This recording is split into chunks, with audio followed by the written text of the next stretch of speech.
अखण्डमण्डलाकारं व्याप्तं येन चराचरं तत्पदं दर्शितं येन तस्मै श्रीगुरवे नमः। अज्ञानतिमिरान्धस्य ज्ञानाञ्जनशलाकया चक्षुरुन्मीलितं येन तस्मै श्रीगुरवे नमः। गुरुर्ब्रह्मा गुरुर्विष्णु गुरुर्देवो महेश्वरः गुरुसाक्षात् परं ब्रह्म तस्मै श्रीगुरवे नमः।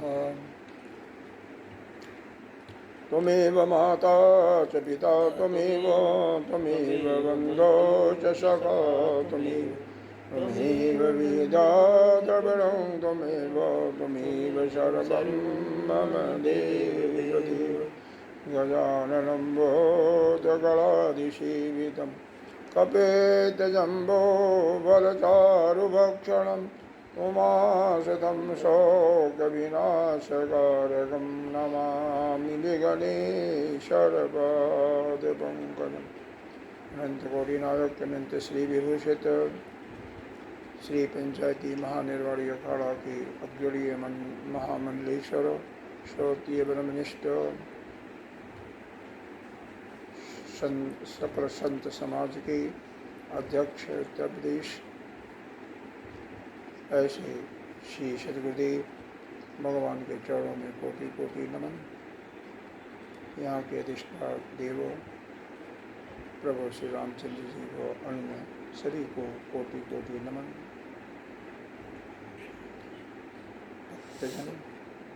हृदय में सबके हृदय में विराजमान उस आत्मस्वरूप परमात्मा को नमन करते हैं। आइए मंत्र का पाठ करते हैं।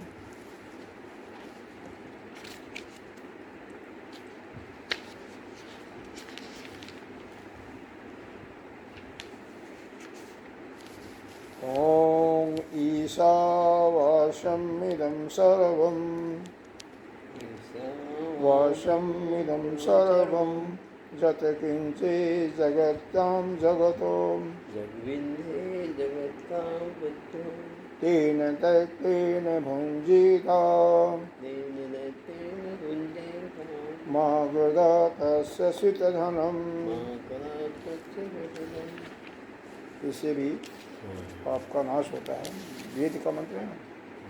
कुर्वन्न एव इह कर्माणि जिजीविषेशत समाम् एवं तैर्न अन्यथा एतो अस्ति न कर्म लिप्यते नरे। अब यहाँ से शुरू करना है। पीछे पहले मंत्र में सार बता देते हैं, फिर हम दूसरे मंत्र का बताते हैं। पहले मंत्र में क्या था कि जो उत्तम अधिकारी हैं उनके लिए यह बताया गया कि यह संसार में जो कुछ व्याप्त है सब कुछ वही ब्रह्म है। अगर वो अनुभव हो गया तो उनका कल्याण हो जाता है, यानी वह ब्रह्म पद को प्राप्त कर लेते हैं। लेकिन जिसको अनुभव नहीं हो पाता वह पूरे संसार को, पूरे सृष्टि को ब्रह्म में जानते हुए उसमें भगवान का ही, ब्रह्म का ही रूप देखते हुए उनकी उपासना करता है। तेन त्यक्तेन भुंजीता, और त्याग मात्र से ही केवल भोग करे, यानी उसको पालन करे, उसका पालन करे। जो कुछ सृष्टि में है भोग के लिए है, पालन करने के लिए है, लेकिन त्याग मात्र से ही करे। गिरध कस्य स्विद्धनम, गिरध के माफी को, चाहे अपना हो या पराया हो, धन किसी का इच्छा मत करो, क्योंकि यह धन किसी का नहीं है। यह धन तो यहीं का यहीं रह जाता है। तो जितना भी उपयोग हो उतना करें। अब यहाँ पर अब ये यहाँ पर आगे बताने के लिए संगति देते हैं हम। एवं आत्मविदः पुत्र आदि ऐश्वर्य त्रय सन्यासीन आत्मज्ञान निष्ठते आत्मा रक्षितव्यः इत्येतद्विधार्थः। इस प्रकार यहाँ पर श्रुति का क्या तात्पर्य था? एवं आत्मविदा, जो ज्ञान प्राप्त करना चाहते हैं, आत्मविद जिज्ञासा है। हाँ, जिज्ञासा है, तभी तो आत्मविद होंगे ना। जो जिज्ञासु हैं वह पुत्र आदि जो 3 तृष्णाएँ हैं, कौन कौन? पुत्र तृष्णा, वित्त तृष्णा और तीसरा लोक तृष्णा। इन तीनों तृष्णाओं का त्याग करके, पूरा इनसे निवृत्त होकर के संन्यास लेकर के, संन्यास लें और संन्यास लेकर के आत्मज्ञान में निष्ठ हो जाएं और इस अपने आत्मा में ही 3 चरण जो बताया आपने, कल भी बताया था वही। यह जो कल बताया गया था कि ये चारों का मंत्र का तो अर्थ बता दिया, आज भी दोबारा दोहरा दिया। कह रहे हैं यह भी कल बताया गया था, क्योंकि संगति है इसलिए इसको दोबारा पढ़ रहे हैं। हाँ, ये जो 3 तृष्णाएँ हैं जो आत्मज्ञान को प्राप्त करना चाहते हैं, यानी तीनों तृष्णाओं को कौन? पुत्र तृष्णा, पुत्र ईशा कहते, तीसरा नहीं, ईशा, पुत्र ईशा और वित्त ईशा और तीसरा जो है लोक तृष्णा। यानी पुत्र की, धन की, पुत्र में प्रजा कह सकते हैं, लोक का मतलब पूरे जगत में अपने मान सम्मान का, यह जो मन में इच्छा है इससे बिल्कुल निवृत्त हो जाए, इनको बिल्कुल त्याग करके संन्यास लेकर के, मतलब इनसे संन्यास लेकर के अपने ज्ञान में निष्ठ होकर के अपने आत्मा में स्थिति करें, अपनी आत्मा में ही स्थिति बनाए रखें। यही वेद का अर्थ है। तो जो उत्तम ज्ञानी है, जिनकी प्रतिभा प्रखर है, बुद्धि प्रखर है, वह तो जैसे बताया गया उसको सुनने के बाद अपने तीनों ऐश्वर्यों को त्याग करके और अपने ज्ञान में ही रमण करता है। यह तो हाँ, इसका यही अर्थ है। अब जो उत्तम ज्ञानी नहीं है, मान लो जिसको अनुभव नहीं हुआ, उसके लिए क्या है? उसके लिए कहते हैं अथ माने यहाँ पर जब प्रकरण कोई बदलता है, चेंज होता है, तो उसके लिए बताया जाता है। अथ है, तस्मात् है, निष्कर्ष निकालते। अथ इतरस्य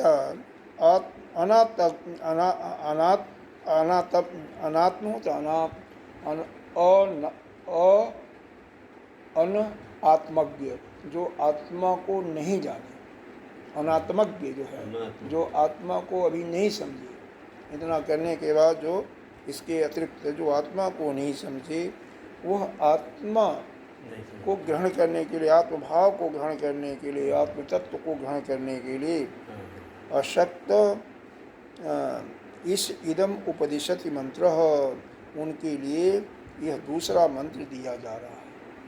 जिन्होंने आत्मा को नहीं समझा, अनात्मज्ञ हैं, उनके लिए यह दूसरा मंत्र दिया जा रहा है। कहने का भाव यह है, जो उत्तम अधिकारी है वो तो पहले जो बताया गया उसी से उसको आत्मज्ञान प्राप्त हो जाता है और वह फिर उसी में रमण करे, उसकी रक्षा करता रहे। रक्षा करने का मतलब उसी में हमेशा स्थित रहे, अपने आत्मा में, अपने आत्मा में स्थित रहे, उनको किसी से कोई प्रयोजन नहीं। लेकिन अगर उसे आत्मज्ञान नहीं हुआ, अभी भी अज्ञानी है, अनात्मज्ञ है, तो उसे क्या करना है? उसे, उसके लिए यह उपदेश दिया जा रहा है। यह उपदेश है तो यह सुनिए। कुर्वन्वेह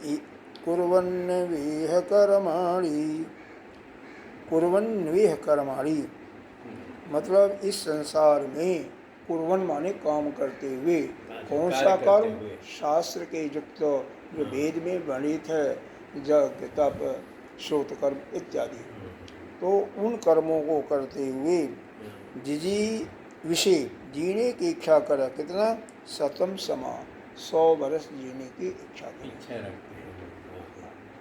मतलब जिसने ज्ञान नहीं प्राप्त किया लेकिन ज्ञान पथ पर चलने वाला है, इस पथ का मालिक है, इस पर जानने का इच्छुक है, चलने का इच्छुक है, अपनी मुक्ति को चाहता है, वह 100 वर्ष तक कैसे जिए? शास्त्र के अनुसार, शास्त्र के अनुसार, वेद के अनुसार है ना? दूसरा कर्म नहीं। एवं त्वयि न अन्यथा अस्ति, इसके अलावा और कोई उपाय नहीं है और कोई साधन नहीं है। न कर्म लिप्यति नरः, जैसे उसे अशुभ कर्म का लेप न हो, क्योंकि दूसरा कोई कर्म करोगे तो पाप भी लगेगा, पुण्य होगा तो पाप भी लगेगा। तो अगर कोई चाहता है हमने जो किया पहले किया, अब अशुभ कर्मों का, पाप कर्म का हमें कोई स्पर्श पाप कर्म न करे या हमारे से पाप कर्म न हो, तो उसके लिए केवल जब तक जी रहा है शास्त्र के अनुसार जग तप इत्यादि करता रहे। अर्थ समझ में आ रहा है इसका? पहले के अर्थ में तो कोई मनन तो नहीं किए होंगे ना, मनन करोगे तो फिर समझ में आएगा। तो हाँ, नहीं, जो अगर जो नहीं ज्ञान प्राप्त अज्ञानी है वो अपना वेद के अनुसार चलने पर पूजा पाठ ये सब करने का ऐसा होगा, बताइए? नहीं, वो अलग है। पूजा पाठ ज्ञानी के लिए नहीं है। अच्छा, देखो, जिसको ज्ञान प्राप्त हो गया, जो आत्मविद वो है, तो अलग है, जिसको नहीं हुआ, हाँ, जो आत्मविद है हाँ, वह तो सभी ऐश्वर्यों से, तीनों ऐश्वर्यों से अच्छा, मुक्त होकर के, यानी उसके अंदर किसी की कामना ही नहीं रही, किसी की इच्छा ही नहीं रही, उसके लिए संसार तो झूठा हो गया। सभी एकत्व की भावना, सब में अद्वैत की भावना हो गई, सभी एक ही हैं, वही ब्रह्म है, और वो अपने में ही लीन रहता है, अपने में मस्त रहता है, उसको तो किसी चीज़ की जरूरत ही नहीं है। वो किसकी पूजा करेगा, वो तो स्वयं ब्रह्म हो गया, ब्रह्म के रूप में स्वरूप में स्थित है। लेकिन जिसको इसका बोध नहीं होता है, अभी भी अज्ञान है, और अनात्मज्ञ का मतलब अभी भी उसके अंदर आत्मा का बोध नहीं हुआ, ज्ञान नहीं हुआ, उसके लिए यहाँ पर ये दूसरा मंत्र दिया गया है कि वह कर्म करते हुए, कौन सा कर्म? शास्त्र के से जो सात सम्मत जो कर्म है, जो शास्त्र में लिखा हुआ है, उन कर्मों को करते हुए 100 साल तक जीने की इच्छा करें। और जब उससे मन उसका पवित्र हो जाएगा, अंतःकरण शुद्ध हो जाएगा, फिर वह ज्ञान प्राप्त करके मुक्त हो जाएगा। शास्त्र के अनुसार कार्य करता है। यह अच्छी तरह से समझ लो। जो ज्ञानी होता है उसके लिए कोई कर्म शेष नहीं है, कर्म है ही नहीं, उसी के लिए सब है। यह अज्ञानी के लिए ही कर्म है। जिसके अंदर ज्ञान नहीं हुआ उसी के लिए कर्म है। और वह कर्म कौन?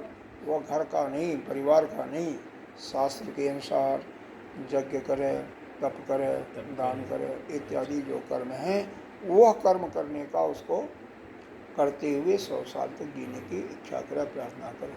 और जैसे ही अंतःकरण शुद्ध हो जाता है, उसको सबको छोड़ करके फिर गुरु से ज्ञान प्राप्त करके मुक्त हो जाए।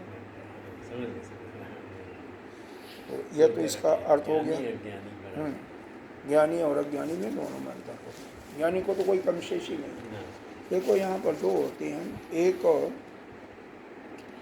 कर्तु होता है, एक अकर्तु होता है। कई ऐसे होते हैं साधक जो पिछले जन्म में सब कुछ कर्म कर लिए, मुक्ति नहीं हो पाई, कोई न कोई अकाद कोई रह गई, उनकी इच्छा कामना रह गई, जिसके कारण से मुक्ति नहीं हो पाई, लेकिन सारा यज्ञ तप करके उनका अंतःकरण शुद्ध हो गया। जैसे उदाहरण के तौर पर जगत गुरु शंकराचार्य, या महाराष्ट्र के ही एक क्या नाम था उनका, ज्ञानदेव महाराज, ज्ञानदेव महाराज यही महाराष्ट्र के ही थे, ज्ञानदेव महाराज। और कई ऐसे संत हुए हैं जिनको पिछले जन्म में कर्म कर चुके थे, कोई एकाध वासना बची रह गई थी, उसके कारण से जन्म लिया, तो उनको किसी कर्म की कोई ज़रूरत नहीं, पूजा आरती कुछ नहीं, और वह संध्या इत्यादि कुछ नहीं है। फिर जो है, अगर वह कर्म करते हैं तो लोग संग्रह के लिए करते हैं, इसलिए कि दूसरे भी उनके रास्ते पर चलें, समाज के लिए, समाज के लिए, हाँ, जिससे समाज उनके रास्ते पर चले, एक लीक बना दे कि श्रेष्ठ महात्मा कर रहे हैं तो ऐसे हमें भी करना चाहिए। और उनका कोई प्रयोजन नहीं होता है, कोई कामना नहीं होती, किसी चीज़ की पाने की इच्छा नहीं होती है। लेकिन अगर मान लो नहीं हुआ तो भैया 100 बरस तक काम करते रहो, शास्त्र के अनुसार जब दान तब करते रहो, बस ठीक है। जब आपको ज्ञान प्राप्त हो, अरे अंतःकरण शुद्ध जाएगा तो ज्ञान प्राप्त हो जाना। अब इसका भाष्य देखें। कुर्वन्नेव, कुर्वन् धन एव है, इह कुर्वन् एव इह, ऊपर शब्द आया ना, कुर्वन् वे, कुर्वन् वे है ना, कुर्वन् वे। अभी इसका अर्थ दिया, क्या दिया, इसको बांटा क्या, कुर्वन् वे, कुर्वन् वे इह, कुर्वन् धन एव धन इह, ऐसा कर्म करते हुए निवर्तन एव कर्माणि अग्नि हो, कर्माणि का अर्थ दिया अग्नि होत्र आदि। देखिए कर्माणि शब्द का अर्थ क्या दिया, कर्माणि अग्निहोत्र आदि। हाँ, अग्नि में हवन वो इत्यादि करते हैं ना, तो कर्म जो अग्निहोत्र है यानी यज्ञ दान इत्यादि आदि में सब सारे कर्म आ जाते हैं, तपस्या दान इत्यादि आ जाते हैं। तो वह सभी कर्मों को शास्त्र सम्मत कर सकते हैं, वेद सम्मत जो कर्म है उनको कार्य करते हुए क्या कुर्वन् एव इह निवर्तन एव, वह जीने की इच्छा करे, जिजीव से वह जीने की इच्छा करे। इतना जीवत, इसका अर्थ क्या दिया उन्होंने, जीवतुम इच्छेतम सत्य सांख्य का समा संवत्सरान, 100 संवत्सर तक जीने की इच्छा करें, जो कि औसत आयु होती है। एक व्यक्ति की औसत आयु मानी गई है इस कलयुग में 100 साल। द्वापर में 1000 वर्ष मानी गई थी, त्रेता युग में 10,000 वर्ष, और सतयुग में 1,00,000 वर्ष। एक एक सुनना बना देगा।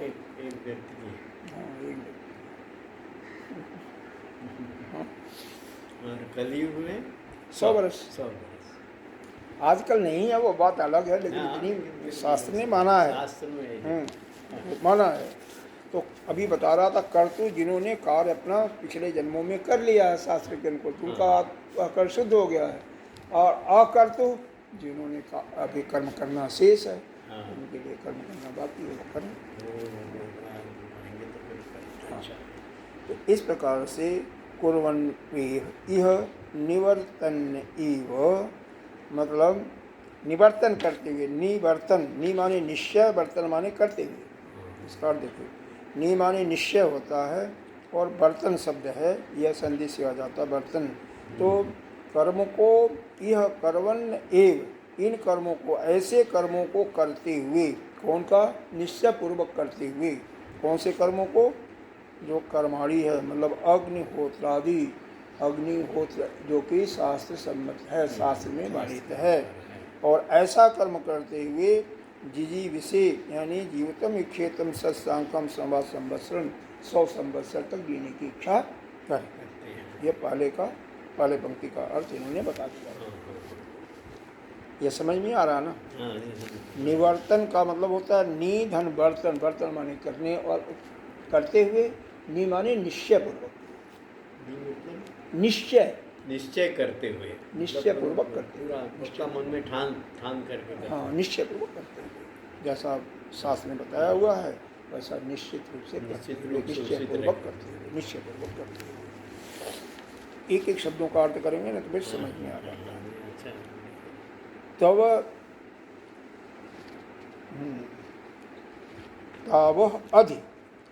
तावह अधि पुरुषस्य परम आयु निरूपितम, जो कि उस पुरुष की आयु का विधान किया हुआ, अनुवाद किया हुआ, मतलब उसका विधान किया गया है 100 वर्ष का। तथा च प्राप्त अनुवादेन जिजीविषेक्षतम वर्षाणि तत्र कुर्वन्नेव कर्माणि इति विधीयते, मतलब इस प्रकार से जीने की उसी को दोहराया गया है। तथा च प्राप्त अनुवादीन, मतलब उसको दृढ़ता पूर्वक बैठाया जा रहा है। यह जो विधान किया गया है, आयु का अनुवाद जो किया गया है 100 वर्ष को जीने का, तो उस 100 वर्ष की अपनी जो भी जिंदगी है उसमें कर्मों को शास्त्र के सम्मत करते हुए ही वह जीना चाहे। जीने मतलब जब तक जिए तब तक कर्म करते हुए, कर्म करना वही कर्म, अग्निहोत्रादि इत्यादि, ये हमेशा याद रखना। यह नहीं है कि जैसे ट्रक वगैरह पर लिखा रहता है कर्म ही अधिकार है ना, कर्म अधिकार है, लेकिन कौन सा कर्म, कौन सा कर्म, यह अग्निहोत्रादि आदि कर्म, न कि मतलब जो ट्रक ड्राइवर लिखा रहता है, ट्रकों पर लिखा रहता है, वो कर्म नहीं, वो तो संसार में बांधने वाला कर्म है। एवं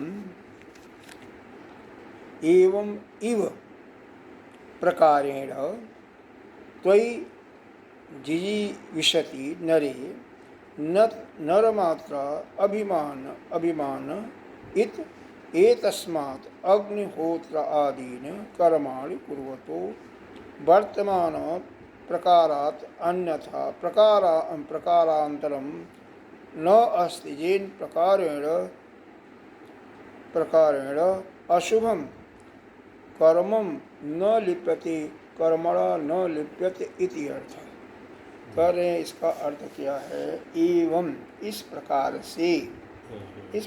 से जीव से मनुष्य जो है जीने की इच्छा करे, या नर मात्र अभिमान, मनुष्य मात्र का जो अभिमान करता है, ये तस्मात्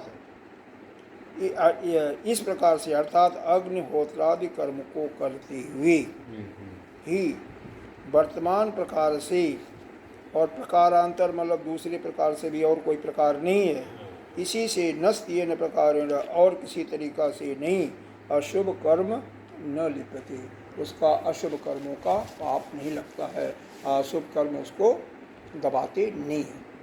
मतलब सीधी सादी बात है, यदि कोई 100 साल तक जीने की इच्छा करता है, करना भी चाहिए अगर ज्ञान नहीं प्राप्त होता है, लेकिन उस पूरे समय तक जब तक जीता है शास्त्र सम्मत अग्निहोत्रादि करता रहे। फिर अगर ऐसा करता है तो उसको पाप या अशुभ कर्म जो होते हैं उसको नहीं लिप करते हैं, यानी उसको बांधते नहीं हैं उनका, या दूसरे शब्दों में उन अशुभ कर्मों का उस पर कोई प्रभाव नहीं पड़ता, असर नहीं आता, कोई प्रभाव नहीं पड़ेगा कि वो समाप्त हो जाते हैं। क्योंकि अशुभ कर्म कैसे होंगे, जब वो कोई कर्म कर ही नहीं रहा संसार का, वो तो केवल अग्निहोत्रादि कर रहा, उसमें जो अशुभ कर्म होते हैं वो क्षम्य हो जाते हैं। बस सीधी बात है। ज्ञानी हो गया तो उसका तो अशुभ कर्म कोई होता है तो जो उसकी निंदा करते हैं वह ले जाते हैं, शुभ कर्म जो उसकी सेवा करते हैं वह ले जाते हैं।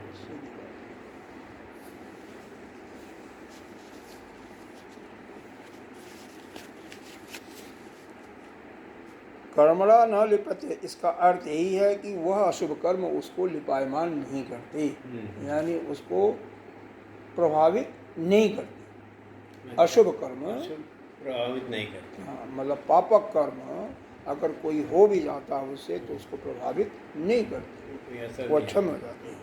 लेकिन किसकी लिए, जो केवल अग्निहोत्रादि तप दान इत्यादि करता रहता है, शास्त्र के अनुसार बताएंगे। देखो यह कर्म है, 18वें अध्याय में 5वां श्लोक है। अच्छा, इसमें गीत सार तो है, उसी का तो सार है। देखो, यज्ञ दान तपः कर्म न त्याज्यम कार्यमेव तत्, यज्ञ दान तप कर्म, यह कब तक नहीं त्यागना चाहिए, पूरे जीवन भर। यज्ञोदान तपश्च पावनान मनीषिणाम, क्योंकि यज्ञ दान और तप ही जो मनीषी जो विद्वान होते हैं उनको पवित्र करता है, उनके अंतःकरण को शुद्ध करता है। यह वेद, यह जो है वेदों का निचोड़ है गीता जी। गीता में तो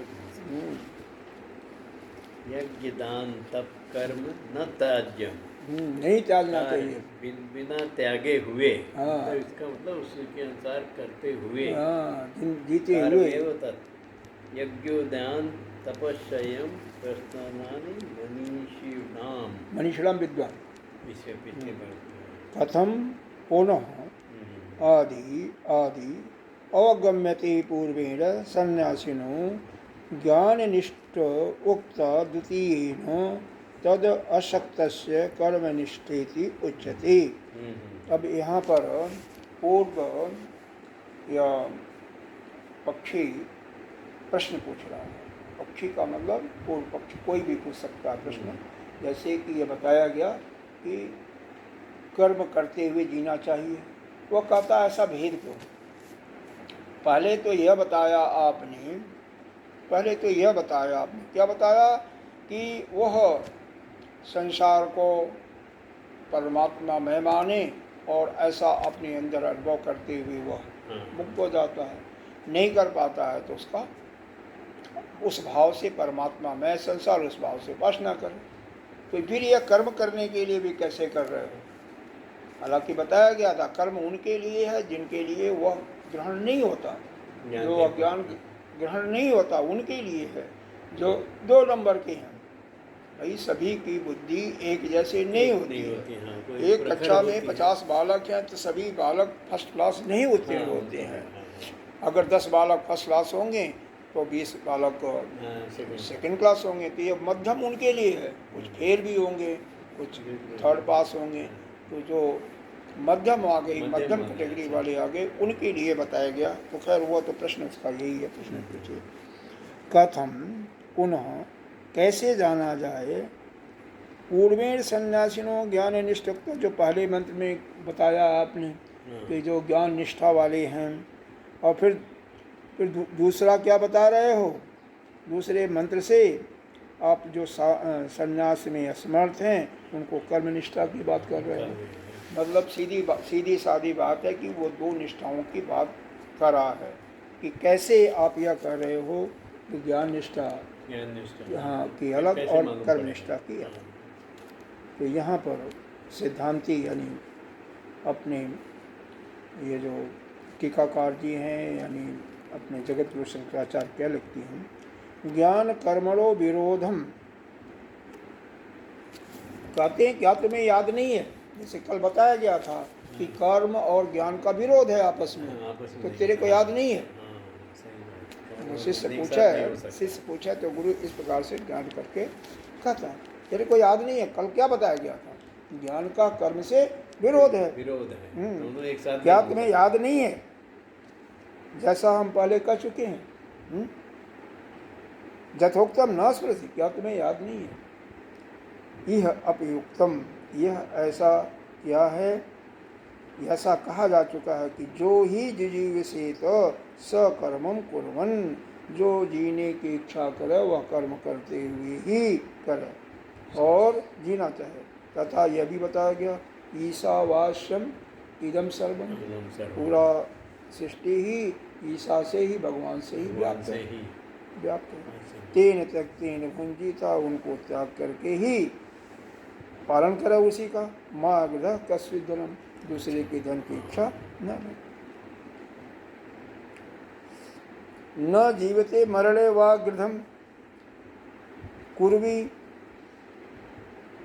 कुर्वीत आरण्यम इति अदिति च पदम ततो न पुनः यात इति संन्यास शासनात्। जीवन या मरण का लोभ न करे। जीवते मरते मरणे वा गृधि माने लालच, तो जीने और मरने का लालच न करे। वन को चला जाए। कुर्वीत अरण्यम, क्या करे? अरण्य, अरण्य कहते हैं जंगल को, जंगल में चढ़ा जाए। यह वेद की मर्यादा है। अरण्यम यह अदिति च पदम, यही वेद की मर्यादा है। ततो न पुनः यात, और वहाँ से फिर लौटे भी नहीं। जैसे ज्ञानदेव महाराज अंतिम समय में एक गुफा में प्रवेश कर गए थे और अंदर से पत्थर रख दिए थे जिसको किसी को कोई घुस न सके, और वहीं पर अपना शरीर त्याग दिए थे।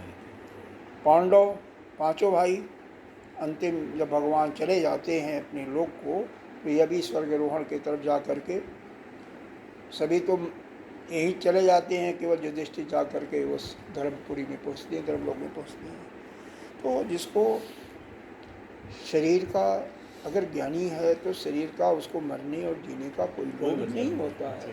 वह जीना, वह मरने का कोई लालच नहीं होती है कि मैं जीता ही रहूं। मरने से कुछ नहीं, वह चला जाता है।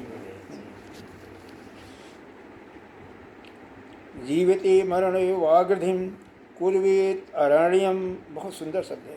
कुर्वीत आरण्यम यह अदिति च पदम ततो न पुनर्यात्, पुनः न आगे। अगर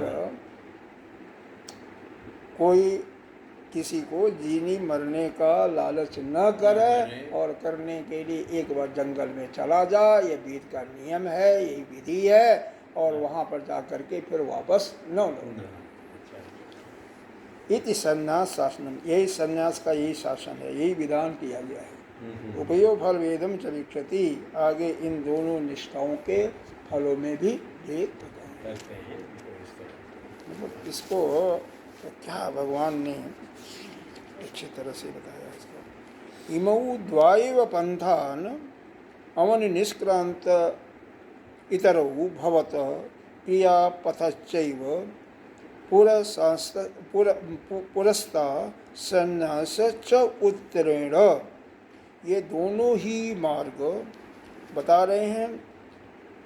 निष्क्रांत तरव कहते हैं सृष्टि के आरंभ से, अच्छा, या शुरू से, प्रारंभ से ही। तो इमऊ माने बहुवचन में है, द्वाये ये दोनों पंथा मार्ग, ये दोनों जो पंथ रास्ते हैं, अवनु निष्क्रांतरव भवत, सृष्टि के प्रारंभ से ही चले आ रहे हैं, अनंत काल से चले आए। हाँ, अनंत काल से चले आए कि सृष्टि के प्रथम से चले आ रहे हैं।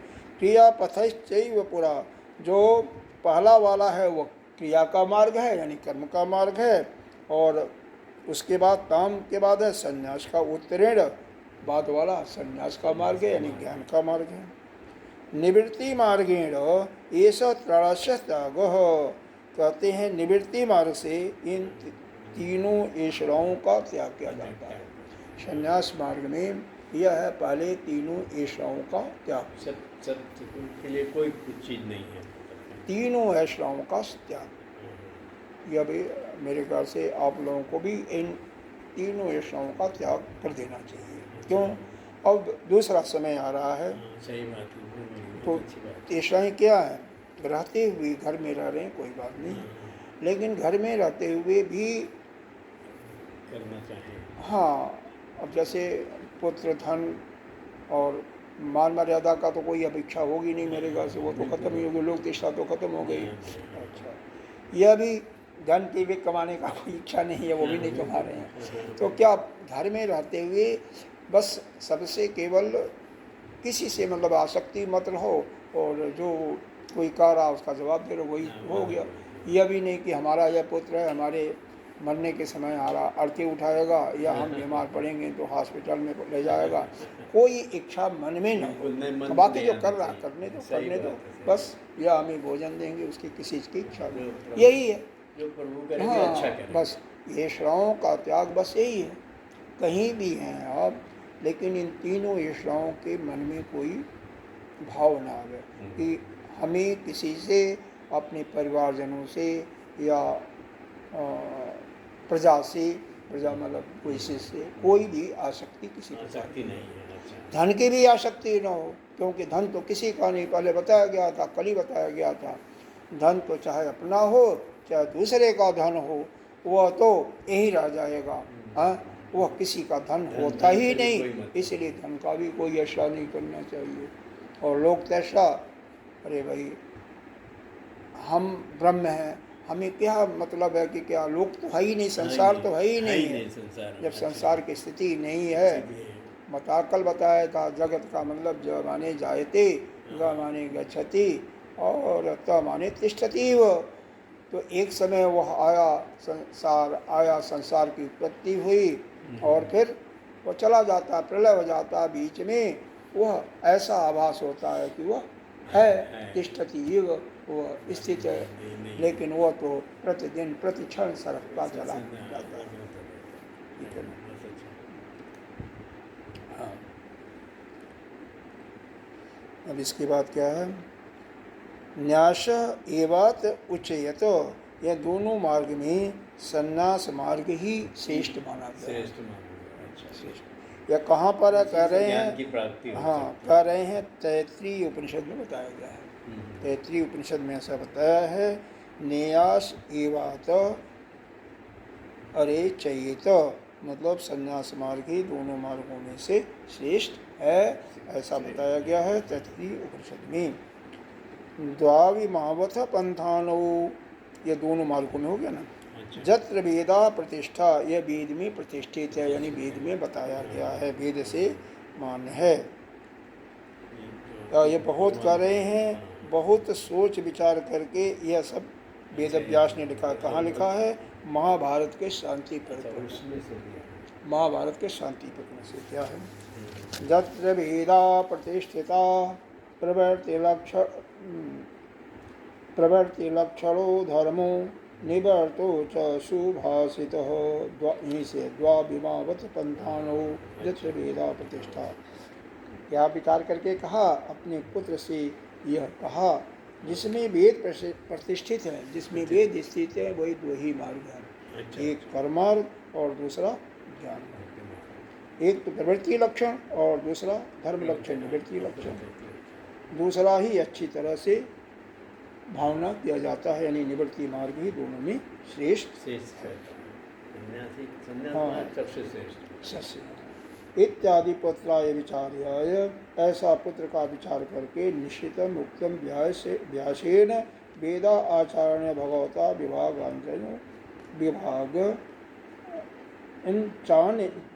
अनयो दर्शिष्यामः। इन दोनों का विभाग आगे जाकर के बताया गया है, बाद में बताया गया। कहाँ पर है?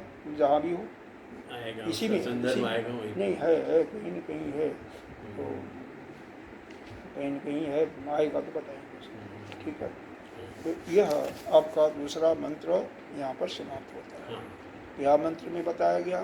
देखो, पहले मंत्र में क्या बताया गया, और तो कम से कम तो आना ही चाहिए। पहले में बताया गया, ईशावास्यम इदम सर्वम यद किंचित जगत्याम जगत तेन त्यक्तेन भुंजीथा माँ गृह कस्य सुतथा।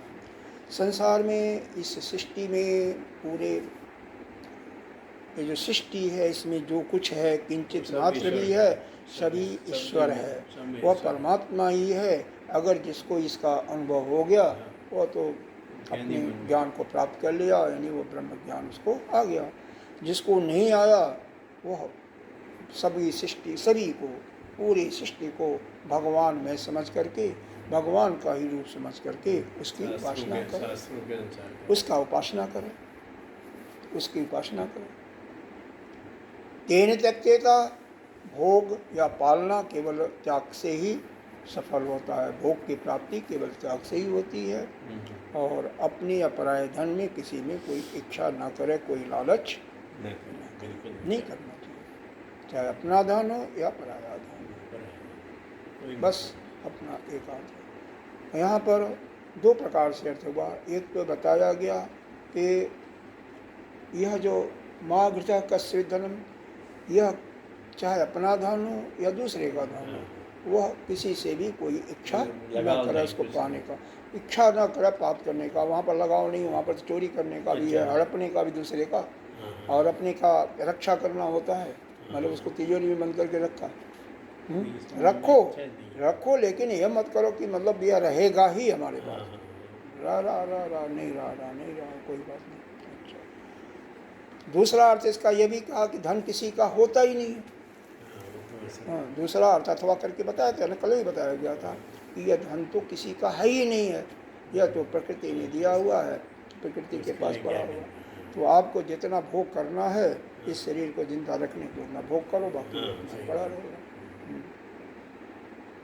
कहते हैं धन का उत्तम उपयोग है धर्म का मतलब दान, यज्ञ इत्यादि में खर्च करो, धर्म के अंदर उत्तम खर्च है।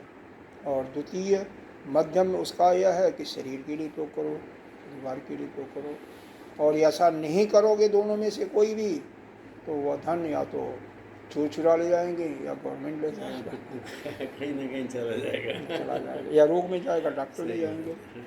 अब उसके बाद फिर इसमें यह बताया कि जो आत्मज्ञानी हैं, जिनकी बुद्धि प्रखर है, वह तो इस ज्ञान को आसानी से धारण कर लेते हैं, और ऐसा धारण करके वह ब्रह्म तत्व को समझ लेते हैं, वह अपने स्वरूप में स्थित रहते हैं।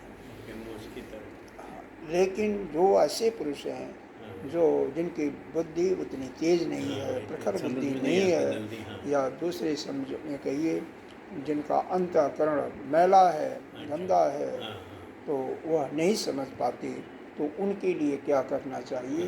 तो उनके लिए दूसरा मंत्र बताया गया, कुर्वन्नवेह कर्माणि, कुर्वन्नवेह कर्माणि जिजीविषे शतम समा। मतलब 100 वर्ष तक काम करते हुए, काम कौन सा? जो शास्त्र सम्मत का, शास्त्र सम्मत है, शास्त्र के अनुसार है, यज्ञ, अग्निहोत्र, तप, दान इत्यादि करते हुए 100 वर्ष तक जीने की इच्छा करते हैं। कुर्वन्वेह कर्माणि जिजीविषे शतम समा, 100 संवत्सर तक जीने की इच्छा करते रहे, लेकिन यह कर्म करते हुए। फिर उसके बाद क्या बताया? तेन तै न अन्यथो अस्ति न कर्मम लिप्यते नरो। इसके अतिरिक्त और कोई रास्ता नहीं है कि अशुभ कर्म से आपको कोई बचा ले। नहीं तो अशुभ कर्म आपका बांध देते हैं, उनसे आप लिप्त हो जाते हैं। अगर चाहते हो कि अशुभ कर्म यानी पापक कर्म आपके ऊपर अपना प्रभाव न दिखाएं, तो इनसे आप क्या करो? यह यज्ञ होत्र इत्यादि करते रहो। ठीक है। और इसमें एक यह भी आया था, विवरण यह भी आया था, प्रश्न भी आया था, इसी में आया था, ये प्रश्न आया था कि यह दोनों में श्रेष्ठ ये बता दिया गया ज्ञान वाला है, तो इसने यह बताया था क्यों दूसरा कर्म करना चाहिए।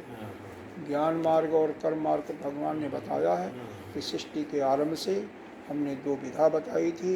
एक कर्मयोग आया है ना, गीता जी में आया है ना कि ज्ञान, हाँ दोनों आया है कि क्या बताया है,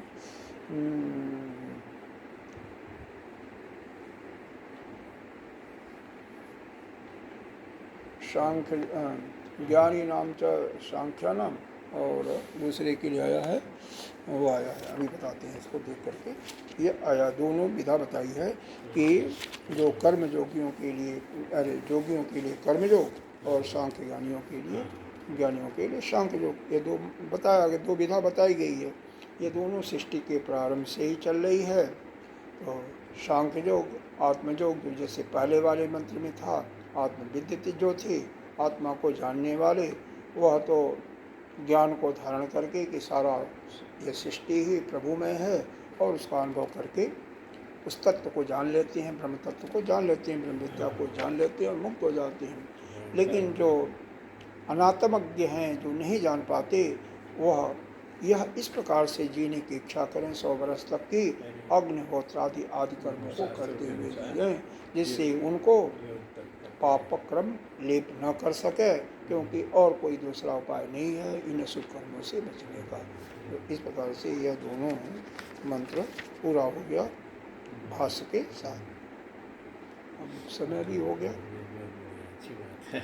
ये मंत्र पढ़ लेते हैं, फिर उसके बाद अथ इदानीं विद्व निंदार्थो अयम मंत्र आरब्धे। अब इत अथ इदानीं अविद्वानो निंदार्थो अयम मंत्र आरब्धे। जो अज्ञानी है उनकी निंदा करने के लिए यह मंत्र आरंभ करते हैं। असुर्यानाम ते लोका अंधेन तमसावृता ताम ते प्रेत्या अभिगच्छति जे के च आत्महनो जनाम। मतलब वही असुर संबंधी लोग यानी आत्मा के अदर्शन रूप अज्ञान से आच्छादित हैं। मतलब जिनको आत्मा का ज्ञान नहीं है, कह रहे हैं वह राक्षसी हैं, असुरी हैं, और जो भी वह आत्मा का जो हनन करते हैं यानी आत्मा को नहीं जानते हैं, वह मरने के अनंतर उन्हें पुनः यही लोक मिलता रहता है। और कुछ नहीं होता। तो खैर इसकी बात वगैरह कल देखा जाएगा, बहुत बड़ा नहीं है, हो जाएगा। ओम पूर्णमिदः पूर्णमिदं पूर्णात् पूर्णस्य मुच्यते पूर्णस्य पूर्णमादाय पूर्णमेवावशिष्यते। ओम शांति शांति शांति।